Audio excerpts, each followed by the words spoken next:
Meus irmãos, hoje nós terminamos a série a respeito da vida de Estevão, semana passada, e hoje, com a permissão do pastor Hugo, nós vamos tratar do tema Cristo em mim, me faz. Este é o nosso tema hoje, e nós vamos passear um pouco pela Escritura Sagrada, em alguns textos, e depois aplicar tudo aquilo que a Escritura Sagrada diz ao nosso coração. Eu quero tratar em 3 momentos com os irmãos aqui, 3 aspectos diferentes. O primeiro, as consequências do pecado, a ação de Deus em relação ao nosso pecado e a nova perspectiva de vida em Cristo Jesus. O que isso tem a ver conosco? Tanto a queda, tanto a restauração em Cristo e o que Cristo em nós, agora habitando por meio do Espírito, nos faz realizar. Então, vamos abrir a palavra de Deus em Romanos, capítulo 8, versículo 29.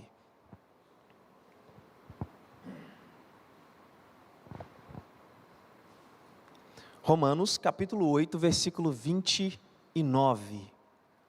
Apenas o versículo 29. Nos diz assim a palavra de Deus: porque os que dantes conheceu, também os predestinou para serem conformes à imagem de seu Filho, a fim de que ele seja o primogênito entre muitos irmãos. Vamos gravar a expressão que o apóstolo Paulo usa nesse verso, para serem conformes à imagem de seu Filho. Nós vamos nos ater a essa expressão. Que o Senhor aplique em nosso coração a palavra dele. Meus irmãos, toda a Escritura mostra para nós, especialmente no livro do Gênesis, que o pecado desconfigurou a posição dos seres humanos diante de Deus. O pecado fez com que os seres humanos, que viviam em relacionamento com Deus, um belo relacionamento com Deus, um relacionamento de prazer e satisfação, esse relacionamento, por causa da desobediência a Deus, desconfigurou, de fato, a postura do ser humano diante do Senhor. Suas implicações, ou as implicações dessa quebra de aliança devido ao pecado, foram tão drásticas, pois mesmo Deus, revelando-se de modo claro na criação, deliberadamente, as pessoas, porque estão em oposição a Deus, negam a sua existência. Nós vamos para o capítulo 1 de Romanos, por exemplo, a partir do versículo 19, Paulo vai dizer o seguinte: porquanto os que de antemão, ou melhor, porque o que se pode conhecer de Deus, nele se manifesta, porque Deus o manifestou. É interessante ressaltarmos que aqui, Paulo está falando para homens e mulheres que não tiveram um contato com a lei de Deus. E o que é a lei de Deus? Os 10 mandamentos. Então Paulo está falando de pessoas que nunca tiveram contato com a lei de Deus, com os 10 mandamentos. Então ele diz que o que de Deus se pode conhecer neles, se manifesta, porque Deus o manifestou, porque as suas coisas invisíveis, desde a criação do mundo, tanto o seu eterno poder, como a sua divindade, se entendem e claramente se veem pelas coisas que estão criadas, para que eles fiquem inexcusáveis ou indesculpáveis. Paulo está partindo do pressuposto de que Deus criou todas as coisas, e a criação de Deus é suficiente no que diz respeito a um conhecimento de que Deus existe, ou na percepção que Ele existe. Alguém vai dizer que é impossível olhar para a complexidade deste mundo e não ver que existe um arquiteto, um criador por trás de tudo isso, mas, como dizemos no início, por causa do pecado, as pessoas olham para essa criação e deliberadamente, segundo o que o apóstolo Paulo diz, negam a existência desse Deus. Veja o versículo 21, quando Paulo continua dizendo: porquanto tendo conhecido a Deus. Esse é um fato extremamente curioso que o apóstolo Paulo cita. Ele diz: eles conhecem a Deus, eles sabem que Deus existe. não o glorificam ou não glorificaram como Deus, mesmo conhecendo a Deus, nem lhe deram graças. Antes, em seus discursos, se desvaneceram o seu coração, e o seu coração insensato se obscureceu. Dizendo-se sábios, tornaram-se loucos, e mudaram a glória do Deus incorruptível, à semelhança da imagem de homem corruptível, de aves, de quadrúpedes e répteis. Paulo está dizendo que não existe apenas uma negação da pessoa de Deus. Paulo está dizendo que existe agora uma negação deliberada, mas também uma oposição a quem Deus é.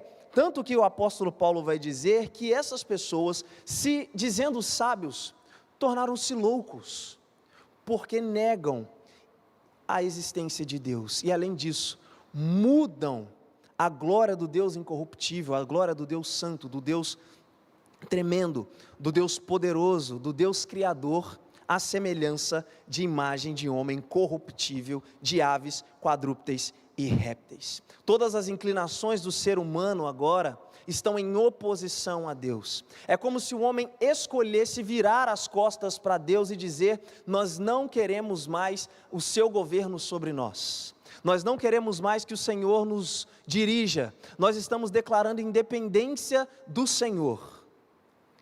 E o apóstolo Paulo vai traçar algo completamente terrível a respeito da pessoa em que o ser humano agora se torna. Veja, Paulo vai dizer que todas as inclinações estão em oposição a Deus, os desejos estão em oposição a Deus, os sentimentos, as intenções, tudo isso está agora avesso ao Senhor. Aquilo que está no coração, portanto, toda essa mudança da glória de Deus, a semelhança de homens, quadrúpedes e répteis, chega nos pés e nas mãos. Agora, aquilo que está no coração, a idolatria do coração, chega nos pés e chega nas mãos. Verso 25 mesmo do capítulo 1, o apóstolo Paulo vai dizer: pois estes mudaram a verdade de Deus em mentira, e honraram e serviram mais a criatura do que o Criador, que é bendito eternamente, amém. A partir do verso 29, o apóstolo Paulo vai dizer quais são os atos e as consequências de um coração que se voltou contra Deus. Paulo vai dizer, verso 29, estão cheios de toda iniquidade, fornicação, malícia, avareza, maldade, cheios de inveja, homicídio, contenda, engano, malignidade, sendo murmuradores, difamadores, aborrecedores de Deus, injuriados, soberbos, presunçosos, inventores de males, desobedientes aos pais e às mães, nécios, infiéis nos contratos, sem afeição natural, irreconciliáveis, sem misericórdia, os quais, conhecendo o juízo de Deus, o juízo que se manifesta do céu, como Paulo vai dizer no versículo 18, esse juízo que vem com a ira de Deus, eles conhecem o juízo de Deus, que são dignos de morte, os que tais coisas praticam, não somente as que fazem essas coisas, mas também os que se agradam do que fazem essas coisas. Veja como o apóstolo Paulo pinta a situação do ser humano afastado de Deus. E no capítulo 3, agora falando a respeito daqueles que tiveram contato com os 10 mandamentos, com a lei de Deus, Paulo vai dizer que esses, antes no capítulo 2 ele diz que por causa deles, dos judeus, o nome do Senhor era blasfemado entre os gentios. Então Paulo está escrevendo para um povo mistificado, judeus e aqueles que não eram judeus, dizendo: olha, vocês que são judeus, vocês fazem com que o nome do Senhor seja blasfemado entre os gentios. E por que Paulo diz isso? Porque toda a humanidade, desde o Éden, Gênesis capítulo 3, especificamente dizendo, está em oposição ao Senhor. Paulo diz, por exemplo, no capítulo 3, versículo 11, que não há absolutamente ninguém que entenda, não há ninguém que busque a Deus, todos se extraviaram e se fizeram juntamente inúteis. Paulo vai dizer que não há nenhum só que faça o bem, todo o bem que o homem produz é a graça do Senhor o condicionando a fazer. Se o Senhor retirar a sua graça, aquilo que nós chamamos de uma graça comum, se o Senhor retirar essa graça, o homem não conseguirá ou conseguirá ser mau, cruel, a ponto de acabar-se consigo mesmo. Se a graça do Senhor for retirada, a humanidade simplesmente desaparecerá. E nós vemos que mesmo com o Senhor estabelecendo a sua graça, dando a sua misericórdia, chamando os homens para perto dele, os seres humanos fazem absolutamente tudo isso que o apóstolo Paulo relatou no capítulo 1. Então o que nós estamos vendo é que o pecado simplesmente destruiu o relacionamento dos homens com Deus. O pecado agora é o senhor dos seres humanos, esses que viraram as costas, que colocaram em seus corações outros deuses, seja qual for o Deus, aquele que toma o lugar de nossas vidas com aspecto redentivo, esse se torna o nosso Deus. Se nós achamos que a experiência que temos há de redimir a situação a qual nós nos encontramos, a experiência se torna o nosso Deus. Se nós colocamos um aspecto redentivo no dinheiro, o dinheiro se torna o nosso Deus. Se nós colocamos um aspecto redentivo na política, por exemplo, em políticos, eles se tornam o nosso Deus. E isso é idolatria. Quando nós tiramos Deus do centro e colocamos outra coisa, pensando que essa coisa há de nos redimir. Então o apóstolo Paulo está falando que esses que estão afastados de Deus, que desde o Éden estão longe do Senhor, agora são servos do pecado. O Senhor Jesus Cristo em João capítulo 8, versículo 34, disse algo extremamente curioso e um tanto quanto importante para essa reflexão que nós estamos fazendo a priori. João capítulo 8, verso 34, o Senhor Jesus Cristo diz: respondeu-lhe Jesus, em verdade vos digo, que todo que comete pecado é servo, é escravo do pecado. Alguém já disse que livre é aquele que consegue fazer aquilo que não quer fazer. O Senhor Jesus Cristo está dizendo: todo aquele que comete o pecado se tornou escravo do pecado, e porque se tornou escravo do pecado, está distante do Deus eterno. Afinal de contas, Deus não pode comungar com o pecado. O Senhor nosso Deus não tem parte com o pecado. Então nós nos encontramos um tanto quanto complicados, uma situação complicada diante de Deus. O que fazer agora, se os nossos pecados nos afastam do Senhor, se os nossos pecados nos colocam em oposição ao Senhor? A grande questão que envolve este drama é o que atormentava Lutero, porque Lutero se perguntava: como um Deus santo justifica pecadores? Como um Deus que é extremamente santo? A palavra de Deus vai revelar o nosso Deus como santíssimo, uma santidade que está além da nossa compreensão. Deus é totalmente outro, mas apesar de ser totalmente outro, está totalmente perto de cada um de nós, se nós clamarmos por Ele, se nos achegarmos a Ele. Então a grande questão é: como um Deus santo torna pecadores justos? Como um Deus santo justifica pecadores? Faz com que esses pecadores tenham relacionamento com Ele, faz com que esses pecadores que deliberadamente, voluntariamente, decidem virar as costas para Ele, que os criou com tanto amor e com tanta bondade. Meus amados, a santidade de Deus o leva a reagir frente ao pecado. Ira não é um dos atributos de Deus. Ira é a reação de Deus ao pecado, porque Deus é santo, Deus se ira. Deus não é ira, Deus é amor, mas porque Deus é santo, santo, santo, porque não se viu e não se verá mácula no nosso Deus, porque não se viu trevas no nosso Deus, como 1 de João vai nos dizer, Deus reage ao pecado, e porque Ele precisa reagir ao pecado devido à sua santidade, Ele se ira. É por isso que o apóstolo Paulo vai dizer em Romanos capítulo 1, versículo 18, porque do céu se manifesta a ira de Deus sobre toda a impiedade e injustiça dos homens que detêm a verdade em injustiça. Dos céus existe um Deus bom, existe um Deus santo, existe um Deus que é amor, mas um Deus que está irado contra o pecado.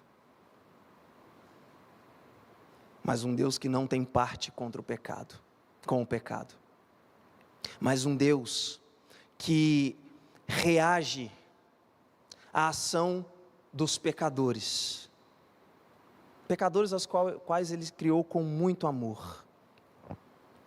Se Deus está irado contra o pecado, como Ele pode aceitar os pecadores? Essa é a grande questão. Se Deus não tem parte com o pecado, como Ele pode aceitar pessoas que erram a sua lei? Que simplesmente decidem cobiçar, que simplesmente decidem tomar o que é do outro. Como um Deus santo pode fazer com que esses pecadores tornem ao relacionamento com Ele? Essa é a grande questão. E é uma grande questão que se torna extremamente bela, porque a justiça de Deus exige que o pecado seja punido. A Escritura vai dizer que toda alma que pecar, essa morrerá. É necessário que o pecado seja punido. E aí vem a mensagem do Evangelho, mostrando que Deus pune o pecado em si mesmo. Deus pune o pecado na sua própria pessoa, em Cristo Jesus, o nosso Senhor. Já citei Kevin Van Hooser aqui, determinada vez, e gostaria de citá-lo novamente. Citando Murphy, em seu livro Drama da Doutrina, ele tem um conceito extremamente significativo sobre isso. Ele diz o seguinte: a cruz é o clímax do drama judicial, em que Deus julga a infidelidade humana à aliança, e manifesta sua própria fidelidade a ela, seu amor e sua justiça. Jesus, em todo esse drama, é o ator principal, que assume os papéis de Deus e de homem, de vencedor e de vencido. Jesus é ambos, Ele é o drama dos evangelhos, e surge para julgar e também para ser julgado. Isso é lindo. O Deus eterno, para fazer com que entremos novamente em aliança com Ele, pune a si mesmo em nosso lugar. A punição de Cristo era para vir sobre nós, mas Jesus Cristo, Ele deixa a sua condição, voluntariamente, se submete à vontade do Pai, vem a este mundo, se encarna, torna-se como um de nós, assume o lugar daquele que é vencido, daquele que na cruz é colocado diante de uma grande opressão, daquele que toma para si todo o pecado da humanidade, e por isso ele chega a dizer na cruz: Pai, por que o Senhor me abandonou? Pai, parece que o Senhor virou as costas para mim. Ele é aquele que assume este papel, o papel dos pecadores na cruz. Ele se fez transgressão por nós, Ele assumiu o lenho maldito, Ele tomou o nosso lugar, para que Deus pudesse punir o pecado nele. É nele, o pecado que era nosso, o pecado que nós cometemos contra Deus. É por isso que um Deus santo pode justificar pecadores, porque Ele pune o pecado desses pecadores nele mesmo. E agora, todos aqueles que colocam fé no Senhor Jesus Cristo, todos aqueles que reconhecem que são pecadores, todos aqueles que abrem mão dos seus próprios conceitos, dos seus próprios princípios e valores, estendem suas mãos vazias ao Senhor Jesus Cristo, esses são tornados justos diante de Deus. E essa é a grande beleza do Evangelho. A grande beleza do Evangelho é que nós não podemos fazer absolutamente nada para sermos salvos. O apóstolo Paulo, em Romanos capítulo 3, ele vai dizer, a partir do versículo 26, o seguinte: para a demonstração da sua justiça, neste tempo presente, para que ele seja justo, ou seja, aquele que pune o pecado, aquele que faz com que o pecado seja punido, aquele que exige sangue, para que o pecado seja perdoado. Então a palavra de Deus diz: para que ele seja justo, mas não apenas justo, justificador, aquele que toma o lugar dos pecadores para os torná-los santos, para os torná-los participantes da sua presença. Então Paulo no verso 27 vai dizer o seguinte: onde está a vanglória dos pecadores por suas obras? Onde está? É excluída. Por qual lei? Das obras? Não, mas pela lei da fé, ou seja, aquele que coloca fé no Senhor Jesus Cristo, aquele que se derrama diante do Senhor dizendo: Senhor, as minhas obras, como o profeta vai dizer, não passam de trapos de imundícia, porque um Deus santo, santo, santo não se impressiona com a melhor das nossas obras. Então Paulo diz aqui no versículo 27, onde está a vanglória do ser humano, que quer apresentar as suas obras para poder ser justificado diante de Deus? É excluída, Paulo diz. Por que lei? Por qual lei? Das obras? Não, mas a lei da fé. E no verso 28, Paulo então fecha com chave de ouro dizendo: concluímos, pois, que o homem é tornado justo pela fé, sem as obras da lei. O homem é tornado justo pela fé, no momento que ele crê no Senhor Jesus, no momento que ele diz: Senhor, faça por mim o que eu não consigo fazer. Senhor, eu não tenho condições em mim, pelas minhas obras, de achegar ao Senhor. Então, por favor, pelos méritos de Cristo na cruz, por aquilo que Ele fez, aceite-me em sua presença. Louvado seja Deus, meus irmãos. Essa é a mensagem do Evangelho. A pessoa de Cristo e sua obra são tão perfeitos, que conseguiram aplacar a perfeita ira de um Deus perfeito. A obra de Cristo é tão perfeita, a pessoa de Cristo, como os evangelhos vão dizer, que Ele foi tentado em todas as coisas, mas não pecou. O autor aos Hebreus vai dizer isso também. Quem achou, Pedro vai dizer, dolo na boca do Senhor Jesus Cristo? Ninguém. Quem convence o Senhor Jesus de pecado? Absolutamente ninguém. Ele foi perfeito em todas as coisas, cumpriu toda a lei de Deus, lei que nós não conseguimos cumprir, para aplacar a ira perfeita de um Deus perfeito, para que essa ira que nós lemos no capítulo 1, não viesse sobre as nossas vidas, ira justa, ira perfeita, ira santa. Então a ira de Deus vem sobre Cristo. Agora, aqueles que colocam fé no Senhor Jesus, podem retomar para uma posição que foi desconfigurada diante de Deus. É por isso que em Hebreus, capítulo 4, versículos 14 a 16, o autor aos Hebreus dá um grito de vitória, parece. Ele fica empolgado, parece, escrevendo essa parte da Escritura Sagrada, quando ele diz: visto que temos um sumo sacerdote, Jesus, o Filho de Deus, que penetrou nos céus, retenhamos firme a nossa confissão, ou seja, fiquem firmes. O autor aos Hebreus está escrevendo para um povo que estava retrocedendo por causa de várias situações. Então ele diz: nós temos um sacerdote, um sumo sacerdote, aquele que apresenta o sacrifício diante de Deus pelo pecado do povo. Esse Jesus fez isso de uma vez por todas, para que não precisasse mais sacrifícios serem feitos. Ele é o nosso sumo sacerdote, ele penetrou no céu. Então mantenham firmes a confissão diante dele, porque não temos um sumo sacerdote que não possa se compadecer das nossas fraquezas. Isso é lindo. Ele se identifica com você em todos os quesitos. Não tem um sofrimento que você passe nessa vida que Jesus Cristo não tenha experimentado.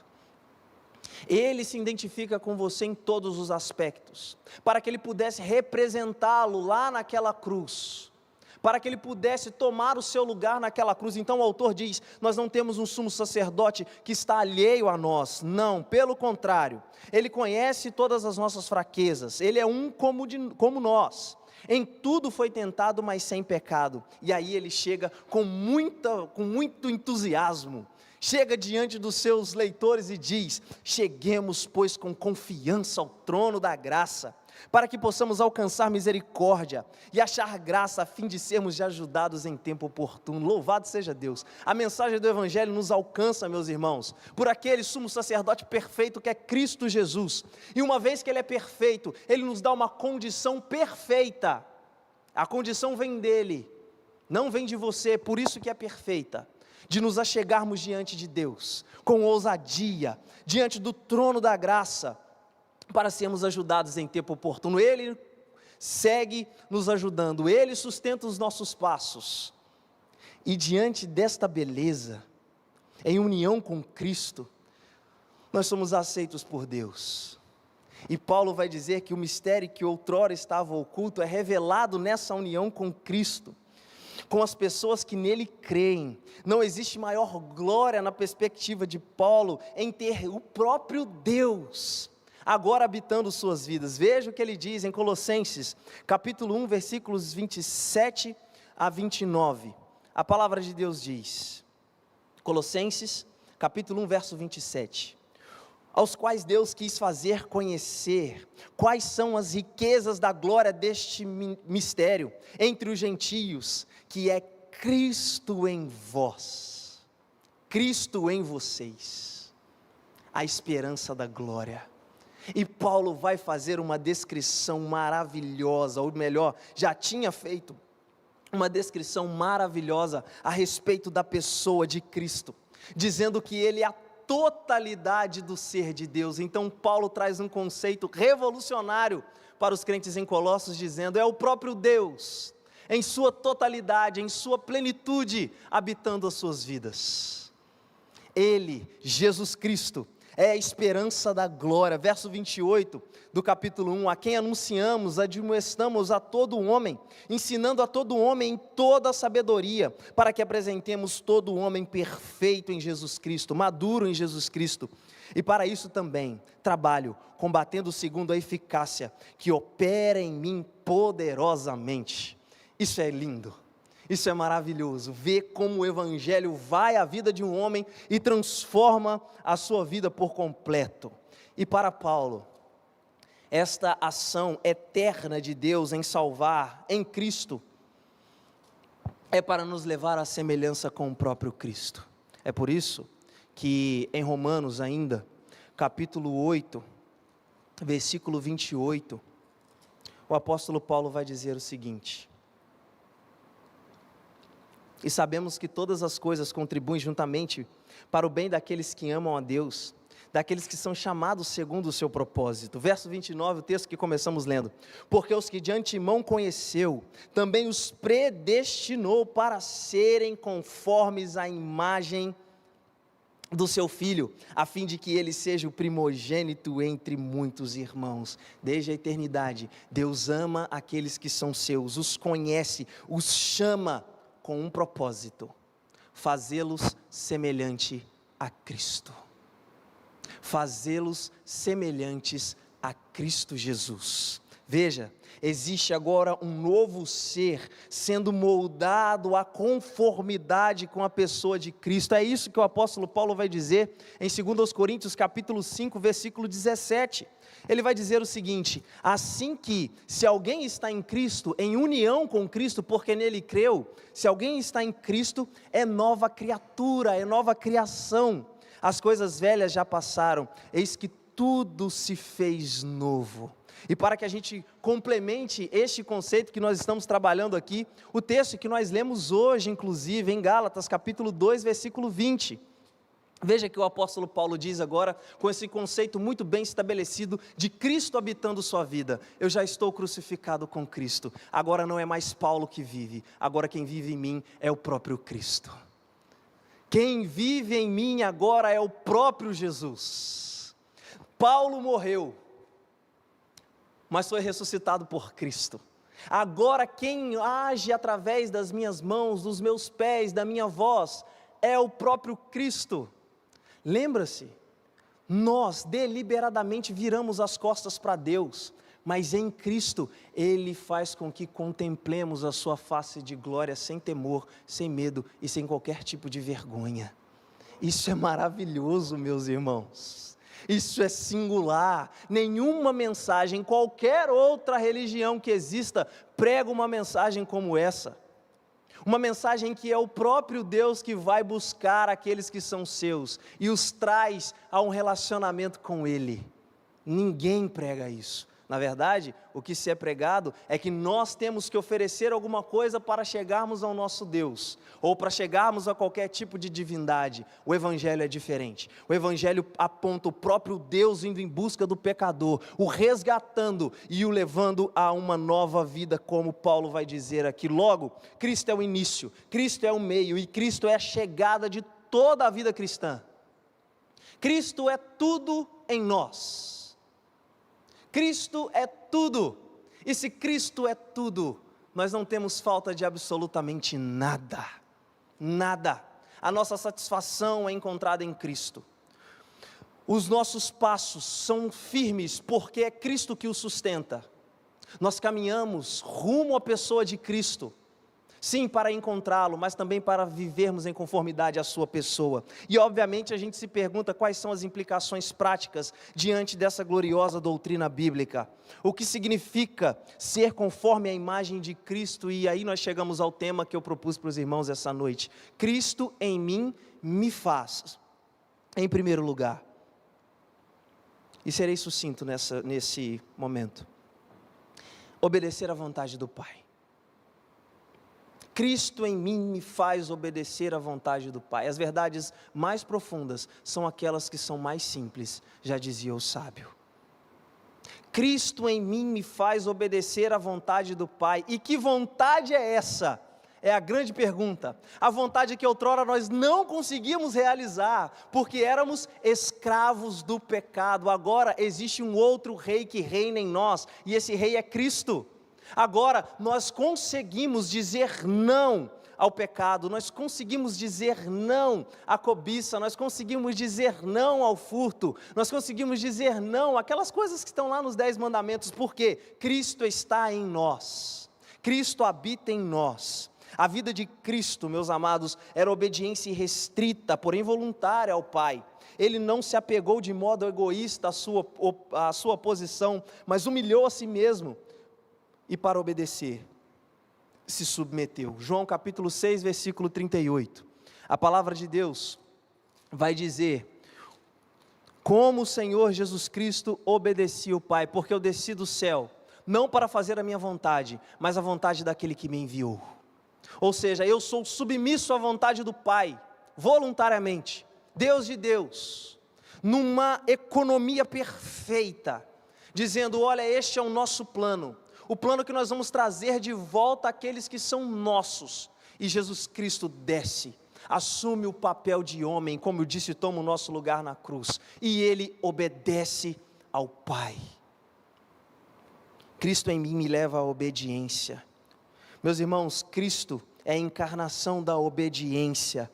Ser conformado à imagem de Cristo é ter as intenções transformadas. Intenções essas que outrora estavam de acordo com a desobediência. A desobediência parecia inerente às nossas vidas e tendo por consequência a idolatria, mas agora as nossas ações, as nossas reações são reajustadas, realinhadas, nós reconsideramos por obediência ao Pai. Agora nós obedecemos a Deus, e obedecer a Deus agora é satisfação, é alegria, é gostoso obedecer a Deus, não dói mais, não é pesado, como diz João, os seus mandamentos não são penosos. E por que não são penosos? Porque nós temos o próprio Cristo, habitando em nós, nos dando condição de obedecer ao Pai. Agora, nós podemos olhar para as situações da vida com outros olhos. Agora a vida já não é mais um problema no que diz respeito à obediência a leis, muito pelo contrário. Agora nós obedecemos, e obedecer agora é prazeroso. Por quê? Cristo está em nós, está naqueles que creem, está naqueles que se submetem à vontade do Pai e não se mantêm rebeldes à vontade do Pai. Em segundo lugar, Cristo em nós nos faz ter um propósito bem definido.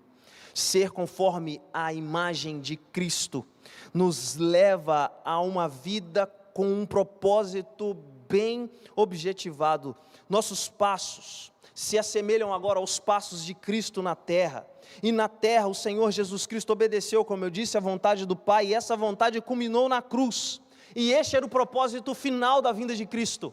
Sim, ele ensinou, sim, ele amou, sim, ele curou, ele fez todas essas coisas, mas o propósito, segundo aquilo que diz João capítulo 12, versículo 27, é ir para a cruz, para redimir todo aquele que tem fé em Jesus, e ele faz isso até o fim. Diz João capítulo 12, versículo 27, agora minha alma está perturbada. Jesus Cristo era um homem como eu e você, uma pessoa como eu e você, e diz que direi ao Pai, salva-me desta hora. Que hora? A hora que a cruz estava se aproximando, mas para isto eu vim, para esta hora eu vim, com este propósito eu vim, para salvar, entregar a minha vida em lugar de pecadores. E segundo João capítulo 13, versículo 1, ele não foi até a metade, ele foi até o fim, tendo amado os seus, amou-os até o fim, amou-os até o fim, suportou a cruz até o fim. Cristo está sendo restaurado em nós, e isso responde à pergunta: qual o propósito de Deus para a minha vida? Cristo em mim e por meio de mim, é o propósito de Deus para mim. O propósito de Deus para você é torná-lo semelhante a Cristo. Este é o propósito de Deus para você. Então você não está na vida sem propósito. O propósito de Deus é torná-lo conforme a imagem de seu Filho. E Ele vai fazer isso a partir do momento que você se entrega totalmente ao Senhor. A partir do momento que você se coloca diante de Deus dizendo: Senhor, eu não posso por mim ser semelhante a Cristo, mas o Senhor pode me transformar em alguém semelhante a Cristo. Este é o propósito de Deus: restaurar, convergir todas as coisas para a pessoa de Cristo, como Paulo vai escrever aos Efésios. Tudo que eu faço agora, tudo que eu falo, para onde eu vou, apresenta o propósito de Deus em minha vida, o próprio Cristo. Logo, eu não ando neste mundo sem saber o que fazer, eu ando neste mundo, como o próprio Cristo disse, como um luzeiro que resplandece nas trevas, porque Ele é a luz que resplandeceu nas trevas, e se Ele habita em mim, agora essa luz me usa apenas como um canal para atingir as trevas do mundo. Cristo em mim me faz espalhar a sua própria mensagem. E por último, meus queridos, Cristo em mim me faz permanecer em sua própria presença. Isso é lindo. De forma mais categórica, agora Jesus estabelece a relação dele com seus discípulos. João capítulo 15, versículo 5, ele vai dizer algo singular, que absolutamente nenhum líder religioso disse. João capítulo 15, versículo 5, ele diz: eu sou a videira, vocês são as varas ou os ramos, quem está em mim e eu nele, esse dá muito fruto, porque sem mim vocês não podem fazer nada. Ou seja, vocês precisam de mim.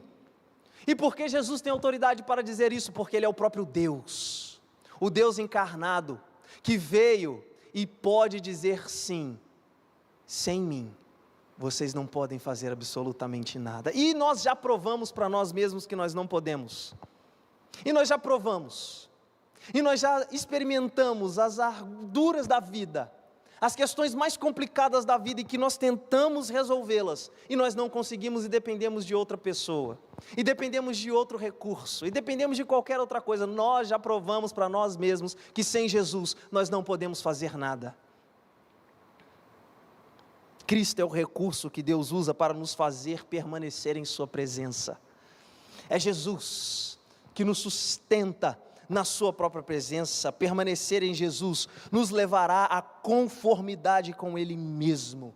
Isso é lindo. Quanto mais em Jesus você permanece, mais com Ele você se parece. Quanto mais em Jesus você permanece, mais com Ele você se parece. E a grande questão é, para finalizarmos, você já foi alcançado pela graça de Deus manifestado na pessoa de Cristo? Se sim, glorifica a Deus por isso. Se não, hoje é tempo. Se hoje ouvides a voz do Senhor teu Deus, não endureçais o vosso coração. É o que é dito no Antigo Testamento e repetido pelo autor aos Hebreus. Você consegue constatar que Deus está te levando à semelhança com Cristo? E você diz sim. E eu preciso te fazer refletir com mais uma pergunta: quais são as evidências disso? as evidências de que Cristo está sendo moldado em você, as evidências de que você se parece mais com a pessoa de Cristo, as evidências de que Cristo Jesus em você agora, de fato, é a esperança que você tem de uma glória superior. Eu gostaria de finalizar dizendo que permanecer em Cristo é o propósito de Deus para a sua e para a minha vida. Permanecer em Cristo é o propósito de Deus para a minha e para a sua vida. Portanto, não saia deste lugar sem antes fazer um compromisso com Cristo, sem antes se colocar diante da pessoa de Cristo e dizer: Jesus, eu preciso de Ti. Senhor, eu preciso que o Senhor faça por mim o que eu não consigo fazer. Vamos orar nesse instante. Abaixe sua cabeça, vamos falar com Deus. Te agradecemos, Senhor, pela Tua palavra pregada, palavra, Deus, que mostra a beleza do Evangelho. Obrigado, Jesus.